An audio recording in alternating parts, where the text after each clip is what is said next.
New York সিটির মেয়রের জন্য ডেমোক্রেটিক প্রাইমারিতে আমরা র্যাঙ্ক চয়েস ভোটের মাধ্যমে নির্বাচন করি। নিউ ইয়র্ক শহরের মেয়র পদে ডেমোক্রেট ফ্রন্টরানার জোহরান মামদানি ইতিহাস তৈরির দ্বারপ্রান্তে। মাত্র ৩৪ বছর বয়সী এই প্রার্থী জয়ী হলে তিনি এক শতাব্দীর মধ্যে সর্বকনিষ্ঠ এবং প্রথম মুসলিম ও দক্ষিণ এশীয় মেয়র হিসেবে দায়িত্ব নেবেন।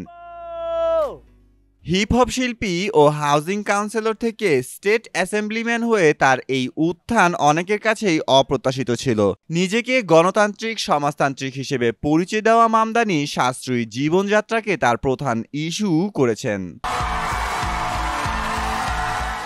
কর্পোরেশন এবং ধনীদের উপর নতুন কর বসিয়ে বিনামূল্যে গণপরিবহন এবং রেন্ট ফ্রিজের মতো সাহসী প্রতিশ্রুতি রয়েছে তার ইশতেহারে। যদিও তার অনভিজ্ঞতা এবং বামপন্থী নীতির কারণে সাবেক গভর্নর অ্যান্ড্রু কুয়োমো এবং রিপাবলিকান প্রার্থী কার্টিস লিওয়ার কাছ থেকে তীব্র সমালোচনা আসছে, তবুও মামদানি তৃণমূল ও সামাজিক যোগাযোগ মাধ্যমের মাধ্যমে ভোটারদের মধ্যে শক্তিশালী সমর্থন তৈরি করেছেন।